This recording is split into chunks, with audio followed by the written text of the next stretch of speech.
तिथे चाललंय गौरींना, ते पण आता तुम्हाला दाखवू. गाईज मम्मी सांच्या पुरणपोळ्या बनवून झालेत. आज गौर बसतात, आमच्या इथं गौर नाही बसत, पण आम्ही देवाला नैवेद्य दाखवतो.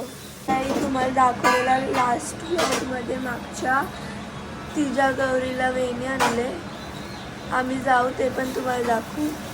बघा पुरणपोळी, वड्या, खीर, वरण, पेढा, पापड्या, पापड, एवढं सगळं मेन्यू आहे आज.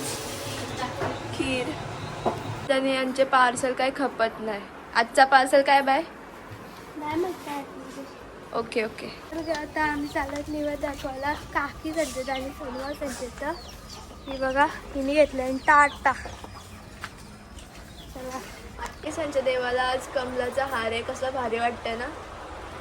ही बोलली गायशी. मम्मी तुमच्यासाठी गेलेलं शेंगा आणल्यात रात्रीसाठी. रात्रीच्यासाठी आम्ही झालं सोनगावकडं. तिनेच निवड घेतली. आरती चालू आहे बघा.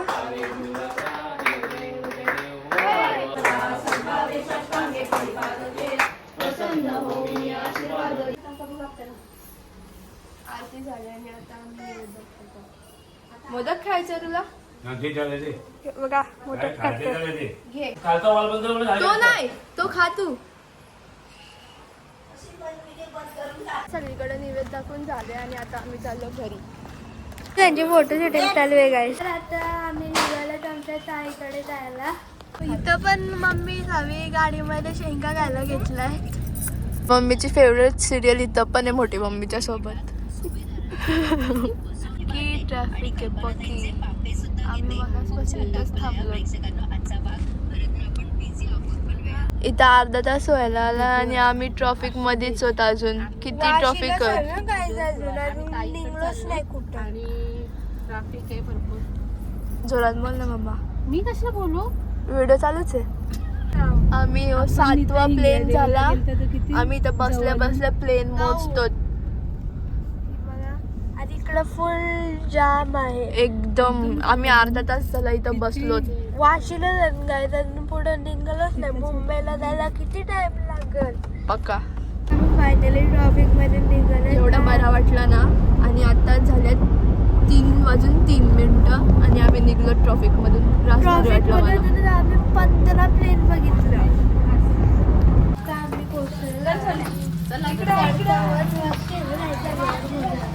आणि हे बघा मम्मीचा बोलसार ही आहे. बोलताना अभी तक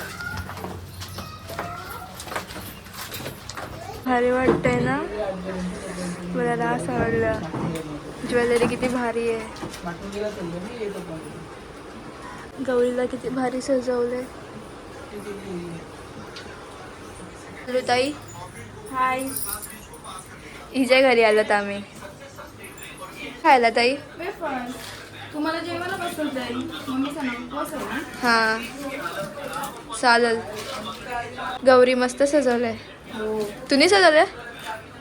मुलीने सजवली. मग कोणी? आम्ही मेकअप आर्टिस्ट बोलवलेला. मस्त. हां रास आवडले. ज्वेलरी पण भारी आहे गौरीची. हो. आणि आता आम्हाला इथं जबरदस्ती जेवायला बसायला आणले. आता आम्ही जेवायला बसायला आलो तिथं. चला तर जेवायला बसायला लावले तर आम्ही सगळी जेवायला बसलो. छोटी छोटी चिल्ड्रन गँग. बघू का नाही. अरे मिरचीची पण भाजी घेतली. काय मिरची? मिरची भेंडी. ए मिरची वांगात आहे. पण वांगायचं भेंडी असतं. हा टाक. ही आमची ताई.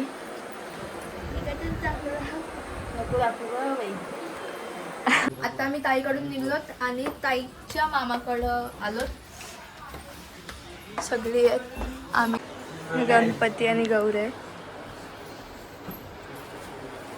ताईंच्या मामाचा गणपती आहे.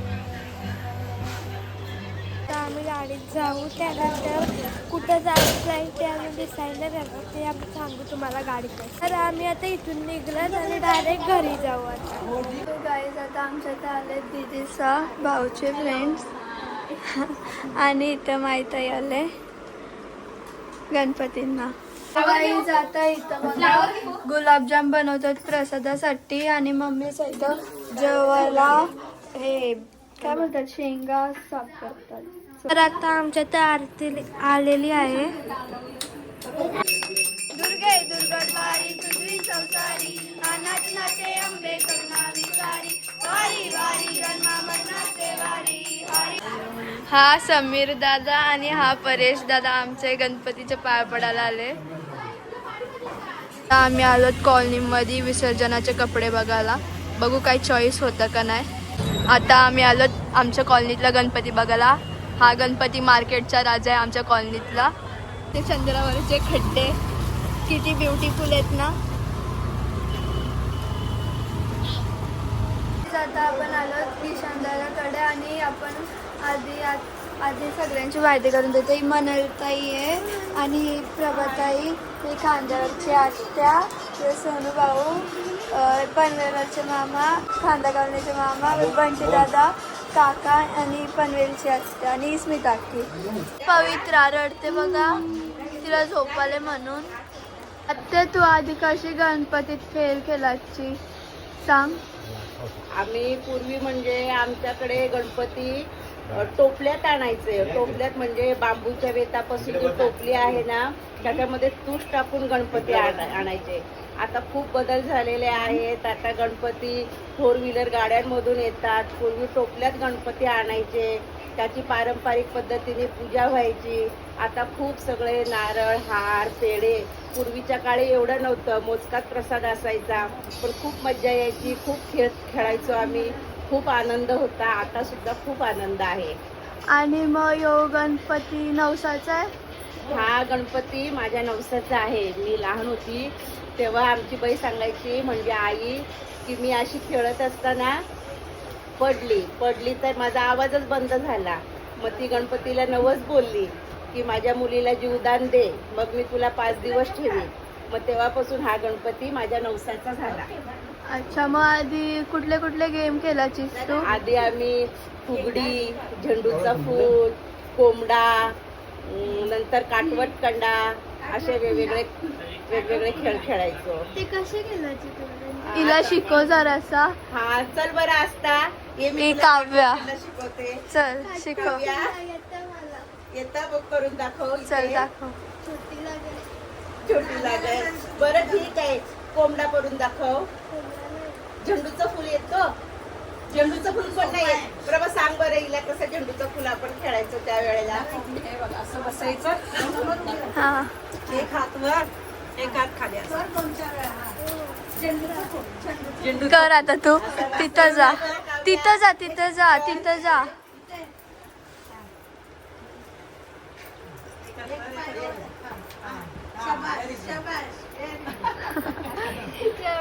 अजून आता व्यायाम करा सांगतात, पण पूर्वीच्या काळी असा हा व्यायाम होत होता. अच्छा, अजून एक हिला गेम शिकव कुठला तरी. अजून एक गेम म्हणजे जातीत खेळायचो. अगदी सोपा गेम आहे. सांग गेल्या जातीत गेल्या वर्षी आपण खेळलो होतो ना, गेल्या वर्षी पाय लांब करून सगळ्या हा, हा, हा, हा.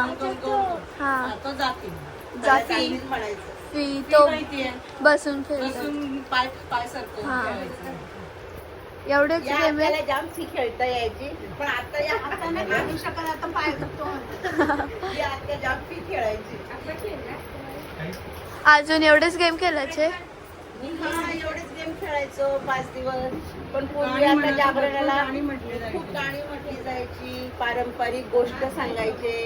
आता आपण डीजे वर तुम्ही लोक नाचता, तेव्हा असं काही डीजे वगैरे नव्हतं. पारंपरिक गोष्टी सांगायच्या, रात्रभर गाणी म्हणायची. हेच मनोरंजन होतं. तू तेव्हा कशी गाणी बोलायची ते एक आता बोलून दाखव. आता बोलून दाखव. फेऱ्यांची गाणी. हा, एक होतं गाणं असं थोडंसं माझ्या लक्षात आहे, ते बोलण्याचा प्रयत्न करते मी. अस्पती राजा वनी चालला ग, अस्पती राजा वनी चालला, पोटी नाही पुत्र वनी चालला ग, पोटी नाही पुत्र वनी चालला. खूप मोठं गाणं आहे, स्टेप बाय स्टेप आहे, शेवटपर्यंत छान आहे. अशा मीन्स तुम्ही काय सत्यवान सावित्रीची गोष्ट आहे त्या गाण्यामध्ये. म्हणजे तुला येतं? गाण्यातून ती गोष्ट सांगितली जाते. तुला येतं? पूर्ण नाही येत. बोल येतं तेवढा. अस्पती राजा वनी चालला ग अस्पती राजा वनी चाल पोटी नाही पुत्र वनी चालला ग पोटी नाही कन्या वनी चालला देवीचे देवरान तपी बैसला ग देवी या तीन आत्या बोलतात तपी बैसला ताई. देवी राजाला प्रसन्न झाली ग देवी राजाला प्रसन्न झाली कारे तू राजा तप करीतो रे कारे तू राजा तप करीतो पोटी नाही पुत्र तप करीतो देवी पोटी नाही कन्या तप करीतो देवी राजाला प्रसन्न झाली ग देवी राजाला प्रसन्न झाली वर्षाने कन्या होईल राजा तुला रे वर्षाने कन्या होईल राजा तुला तेव्हा ती नारळ डोलू लागली ग तेव्हा ती नारळ डोलू लागली वर्षाने कन्या जन्मात आली ग वर्षाने कन्या जन्मात आली 9 महिने 9 दिवस संपूर्ण झाले ग 9 महिने 9 दिवस संपूर्ण झाले आता स्टोरी सांग त्या गाण्याची. स्टोरी सत्यवान सावित्रीची वटपौर्णिमेची जी गोष्ट आहे ना वटपौर्णिमेची आम्हाला नाही माहिती, सांग. वटपौर्णिमेची गोष्ट काय माहिती अश्वपती एक राजा होता आणि त्या राजाला मूल नव्हतं म्हणून राजाने जंगलात जाऊन कठोर तपश्चर्या केली. तपश्चर्या केल्यानंतर देवी त्याला प्रसन्न झाली आणि त्याला म्हणाले का तुला एक मुलगी होईल आणि देवीच्या वरदानाप्रमाणे त्याला मुलगी झाली. त्या मुलीचं नाव त्यांनी ठेवलं सावित्री. पण सावित्रीचं जन्मताच भविष्य वर्तलं होतं की हिचं लग्न झाल्यावर 1 वर्षाच्या आत हिचा नवरा मरण पावेल म्हणून. आणि जेव्हा ती 14 वर्षाची झाली तेव्हा लग्नाचं वय झालं, त्यावेळेला लवकर लग्न केलं जायचं आणि मग ती शंकराची पूजा करायची, तपश्चर्या करायची आणि मग तिला जेव्हा लग्नासाठी ती उपवर झाली त्यावेळेला खायला यायला लागले, राजकुमारांचे वर यायला लागले आणि मग सावित्रीने सत्यवानाला काय केलं, निवडलं. सत्यवानाचं भविष्य सगळ्यांना माहिती होतं की 1 वर्षामध्ये याचा मृत्यू होणार आहे म्हणून आणि मग तरी तिने सगळ्यांचा विरोध स्वीकारून तिने सत्यवानाबरोबर लग्न केलं. पण सत्यवान राजाचा मुलगा होता. नंतर काही काळाने त्या राजावर आक्रमण केलं. दुसऱ्या राजाने सगळं राज्य हिरावून घेतलं. सासू सासरे आंधळे झाले. मग ती जंगलात जाऊन राहायला लागली. 2 सासू सासरे सत्यवान आणि सावित्री जंगलात जाऊन राहायला लागली. ज्या घटनेला त्याचा मृत्यू होता ती घटना जंगलामध्ये राहत असताना ती जवळ आली. पण ती सावित्री जी होती ना ती शंकराची उपासक होती, खूप पूजा करायची. आणि एक दिवस सत्यवान काय करायचा, दररोज जंगलामध्ये जायचं लाकडं तोडायला आणि सावित्रीच्या सोबत जायची. आणि तो दिवस आला ज्या दिवशी ती दोघं जंगलात गेलेली लाकडं तोडायला आणि लाकडं तोडायला गेलेले असताना तो झाडावर चढला आणि तो तिथे खाली पडला आणि मग त्याचा मृत्यू झाला. यमदेव आला त्याचं प्राणहरण करण्यासाठी. मग प्राणहरण करण्यासाठी आल्यावर यमदेवाला ती म्हणाली माझ्या पतीचा प्राण घेऊन जाऊ नको. यमदेव बोलला हे ब्रह्मलिखित आहे, तुझ्या पतीचा प्राण तर मला न्यायलाच लागेल. पण ती त्याच्या मागे मागे जायला लागली कारण तिच्याकडे पुण्याई एवढी होती का ती त्या यमाच्या मागे जाऊ शकत होती. पण तू यम बोलायचं तू माझ्या मागे येऊ नको, तुला तिकडे येता येणार नाही यमलोकामध्ये. पण तिची पुण्याई एवढी होती की ती यमाच्या मागे जायला लागली. मग यम बोला तू येऊ नको माझ्या मागे, तुला काय पाहिजे ते माग. ती म्हणाली नाही माझ्या पतीचं मला प्राण परत पाहिजे. यम बोलतं की ते सोडून काहीही माग. ती म्हणाली की नाही माझ्या पतीचं प्राण पाहिजे. मग यम बोला तुला मी 1 वर देतो, तू कुठलाही 1 वर माग मी तुला देतो. मग ती हुशार होती, तिने 1च वर मागितला कारण यमाने 1च वर मागायला सांगितलेलं. तिने काय वर मागितला की माझे आंधळे जे सासू सासरे आहेत त्यांनी माझा मुलगा राज्य गादीवर बसलेला माझ्या सासू सासऱ्यांनी पाहावं ही माझी इच्छा आहे. आता जर पुत्र हवा असेल तर पती हवा. मग पतीला जिवंत करायला हवं. सासू सासरे आंधळे होते, त्यांनी जर मुलं नातू बघायचं आहे म्हणजे त्यांना काय करायला पाहिजे, डोळे आले पाहिजेत. आणि राज्य गादीवर बसायचं म्हणजे राज्य हरलं होतं, मग ते राज्य पण मिळालं पाहिजे. मग त्यासाठी मग यमदेवाला त्या सत्यवानाला जीव त्याचं प्राण परत द्यावे लागले आणि अशा प्रकारे सावित्रीचं व्रत पूर्ण झालं. म्हणून तर वटपौर्णिमेचा सण आपण श्रावण महिन्याच्या सुरुवातीला स्त्रिया आपल्या ज्या सवाष्णी असतात त्या साजरा करतात. मग त्याच्यातून हे पुराणातली कहाणी आहे, कथा आहे. मग तसंच त्याच्यामध्ये विज्ञान पण आहे. वडाचं झाड असं आहे ना की त्याला सगळ्यात जास्त आयुष्य आणि सगळ्यात जास्त आयुष्य आणि सगळ्यात जास्त ऑक्सिजन देणारा झाड ते आहे. म्हणजे आता लोक म्हणते हे असं कसं की कोणी असं प्राण परत येऊ शकतो कोणाचं, पण त्याचा अर्थच असा आहे की ते झाडच एवढा ऑक्सिजन देतं. जेव्हा कोणाला ऑक्सिजनचं लेवल शरीरामध्ये कमी होते, तो माणूस जर त्या वडाच्या झाडाजवळ गेला तर त्याला जास्त प्रमाणात ऑक्सिजन मिळतं. अशा प्रकारे आपल्या हिंदू धर्मामध्ये असलेले जे सण समारंभ आहे त्याला वैज्ञानिक जोड आहे. म्हणजे नुसतं सण समारंभ चालीरीती म्हणून केल्या जात नाही, तर त्याच्या मागे विज्ञान आहे, मनुष्याच्या हिताचं शास्त्र आहे, अशी ही कहाणी आहे. त्याच स्टोरीवरून हा गाणी पण बनवले. हा, त्या स्टोरीवरून हे गाणं तयार केलेलं आहे. त्यावेळेच्या लोकांनी परंपरेने, आपल्या जुन्या परंपरेने हे गाणं तयार केलेलं आहे. मस्त, थँक्यू.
आता आम्ही चालत आप्पाकडे नाचायला.